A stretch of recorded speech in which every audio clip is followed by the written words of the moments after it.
Hello. I thought I'd review all the TV shows that I watched last year. Even though I'm kind of sleepy, so the whole time I've been making this video, I've made it like 10 times and just messed up every time because I was sleepy. I'm gonna finish it this time. So first of all, there were four shows that I already reviewed at the time that I watched them. A Series of Unfortunate Events, Love, which I loved, Riverdale, and Crazy Head, which I hated, and I'm still mad about Crazy Head. I'm like a completionist and I like always try to finish TV shows that I'm watching. But Crazy Head, like I couldn't finish because I was like so irritated by it. I think I finally stopped watching it with like, 10 or 20 minutes left in the last episode because I was just so irritated. Like, I did my whole video, but I'm just gonna say one more thing again. Like, the fact that in 2017 or whatever, you would make a show where the characters are constantly going like, oh, are you gay? Wouldn't it be funny if we were lesbians? Oh, so funny. And like, especially a show where like the target audience is obviously women and gay people. It's like, why do you think we're gonna watch the show if you're like insulting us? Like, do you think we're gonna want to watch the show and like ship the two women when they're constantly making like stupid jokes that like wouldn't have been funny like 20 years ago and are just really dated now about how ridiculous it would be if they were a couple? Because I'm not. I couldn't. Anne with an E is the show I'm most excited to talk about. I first heard about the show because people were making fun of it. They were like, I can't believe there was a stupid, grimdark reboot of Anne with an E where Anne Shirley has PTSD. I was like, whoa? So I think, like, and I can't do a great review of it as an adaptation because I haven't read Anne of Green Gables since I was quite little. But, like, I think Anne Shirley having PTSD is a great idea. Like, it's right there in the source material that she was neglected and probably abused, and that she has the type of personality that she has, where she's at times like kind of disconnected from reality and very like emotionally sensitive and stuff.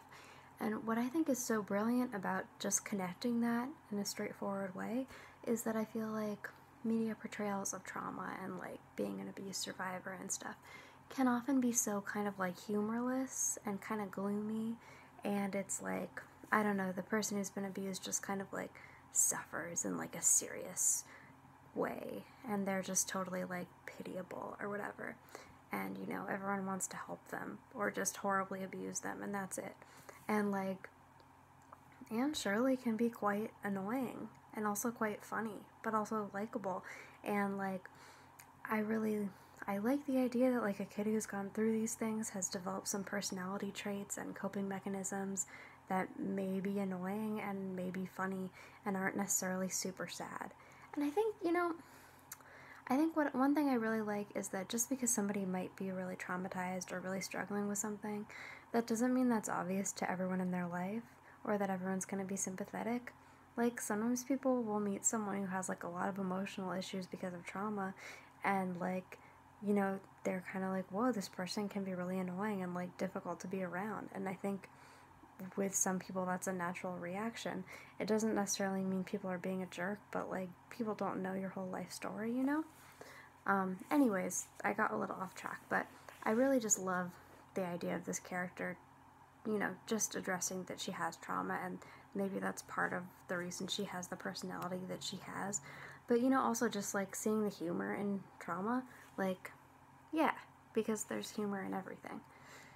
I think the worst thing about Anne with an E is the fact that instead of just going dark with Anne's character, it's like they try to go dark with like everything about Avonlea sometimes, and that really doesn't work. Like, I love the idea of taking the source material and like being more upfront with the trauma aspects and then addressing things like homophobia and racism and sexism that like may not have been addressed in the books. But like, sometimes they just make people act awful, and to me it doesn't really work because like, it's not paranoia if everybody's really out to get you. Like, I want to see the ways that Anne's trauma affects her interactions with people, even when the people are being like okay, like not like cartoonishly abusive. But if everybody is always being cartoonishly abusive to her, then like, we're not really seeing an interesting portrayal of trauma, we're just seeing somebody get dumped on. Like, a good example is, and I'm really sorry to spoil Anne of Green Gables for you because I know that the book just came out and you might not have read it yet, But there's the famous scene where Marilla thinks that Anne stole her brooch, and so she's mad at Anne, and she doesn't believe Anne that she didn't do it. And this is a good scene in the book. Like, it's understandable that even though it's kind of a minor thing, like, Anne is really upset that she's not being believed. And so it's still serious to the characters. It's still important to them.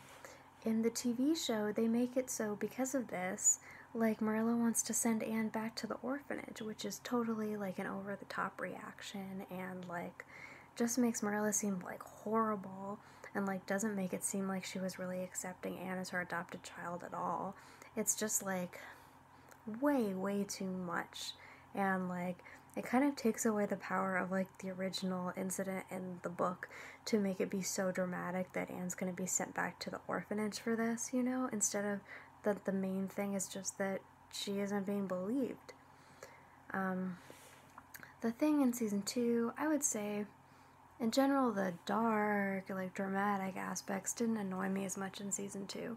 I thought sometimes they could be kind of silly in the way that they were very, like, kind of after school, especially, and introducing, like, an original black character and an original gay character, and showing how each of them experienced racism and homophobia.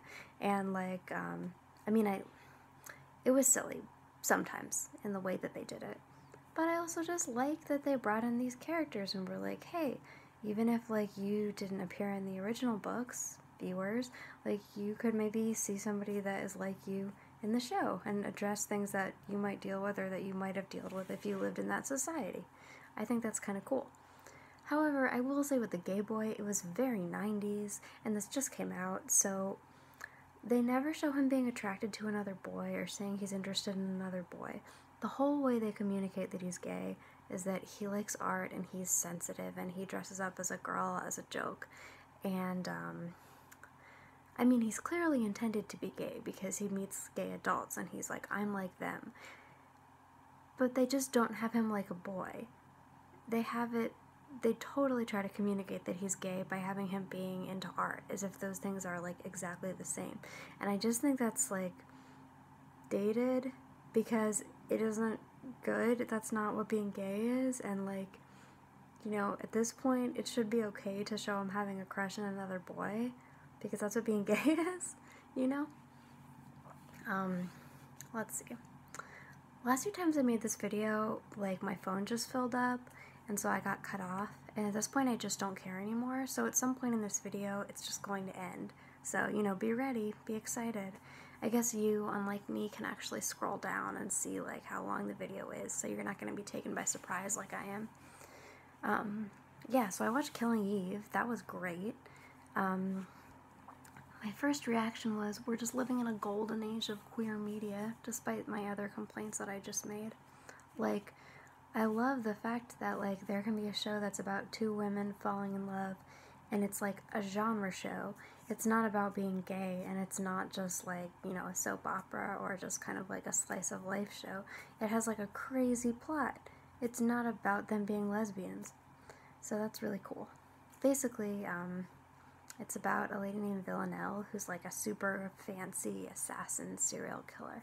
And then a lady named Eve who is, like, a middle-aged, nerdy, kind of, like, government worker who becomes aware of this assassin and, like, you know, starts really wanting to investigate her and learn about her, and they both become fascinated by each other, and they get a crush on each other. And it's basically sort of like the old story of somebody that's investigating a serial killer, but they somehow become fascinated by them and become really close to them, and, like, they understand them in a special way, but with two women falling in love, which is pretty cool.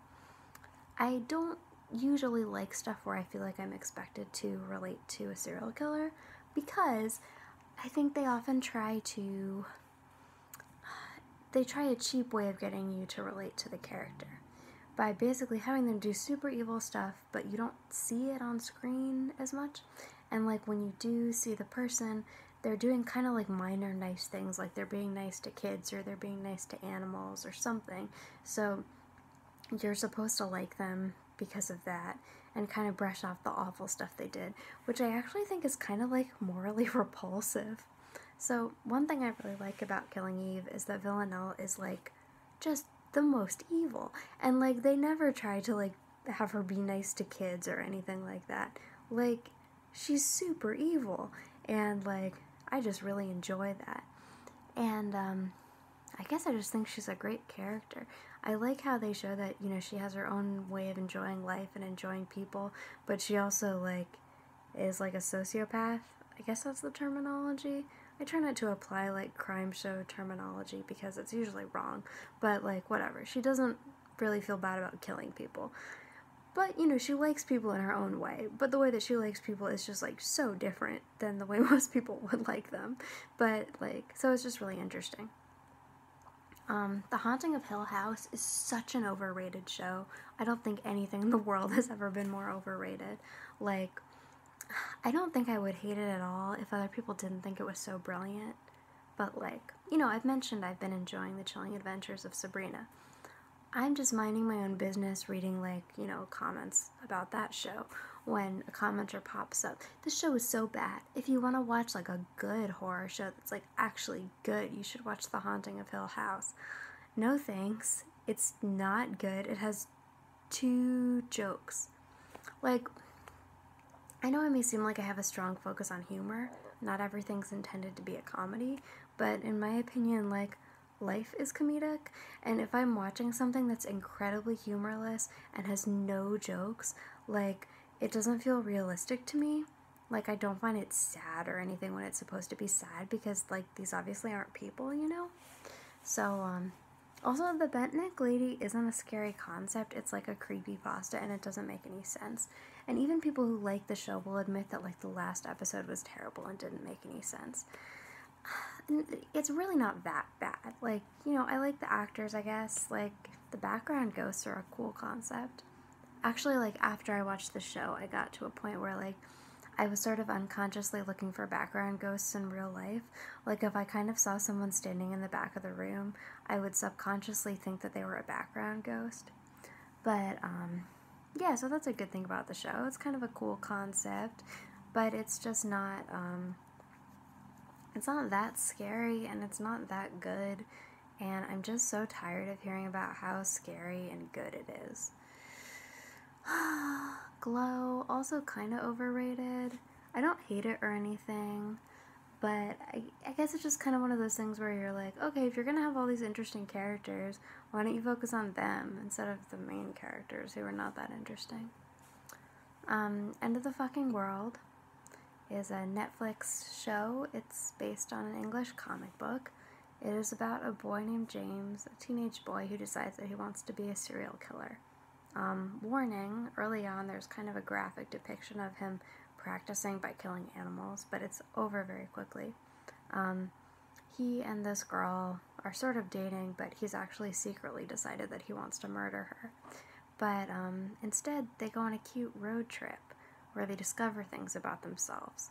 Does James really want to be a serial killer or not? I think, like, something about End of the Fucking World felt very familiar, and I think that may just be because maybe it was just the kind of story that I always really wanted to consume when I was a teenager.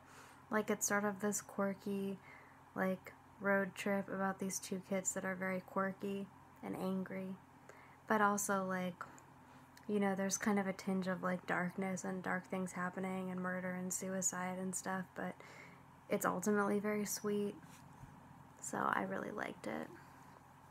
I watched Lady Dynamite, which is about the comedian Maria Bamford, who, for some reason, I've never seen since I was 12 when I saw her on TV, and I really wanted to find out who she was, but it was like 2011, and I guess I wasn't that good at using the internet because I didn't find out at the time.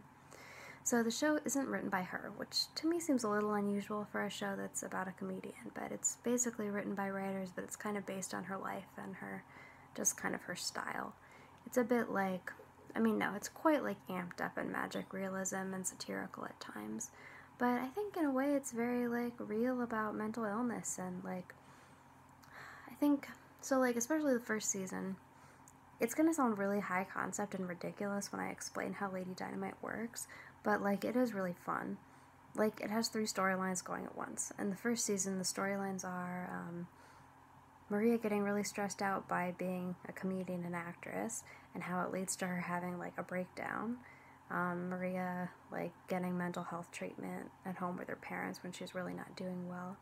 And then, like, Maria trying to get back into her life, but trying really hard to have, like, good limits and boundaries and basically keep herself, like, in a state of, functional mental health.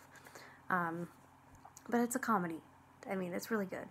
So, yeah, I think I really like how I feel like it sort of addresses issues of, like, I mean, they don't call it spoons, but, like, spoons. Like, the idea that, you have to be careful with how you do things sometimes if you have a disability to keep yourself, like, functional and safe, And, they show a lot of the issues that she had before that kind of contributed to her, you know, doing badly. And, yeah, it's a fun show, and I really like it. Then season 2 goes in a totally different, weird direction, which is also really fun, where, like, in one of the 3 storylines, it's the future. And she's starring in a TV show about her life. And her husband in the TV show is played by her real husband, and her parents are played by her real parents. And eventually they try to replace her with a different actress because, because of her issues, she's, like, kind of tired, doesn't have a lot of energy, and, like, can't participate in the show as much as they want. It's rough. Let's see. I'm almost done. I wonder if I'll be able to finish this before it cuts off. I watched Master of None. I didn't think it was that bad, but I didn't think it was that good. There were definitely some episodes that I really enjoyed watching. And, I have to say that even though he really tries to take on sexism at some points, like, when people are like, oh, I can't believe that Aziz Ansari isn't, like, perfect in his attitude towards women, I'm like, really? You couldn't believe it after watching this show? Wow, I didn't watch that many shows, and that means that I've actually managed to get through all of them before my video stopped.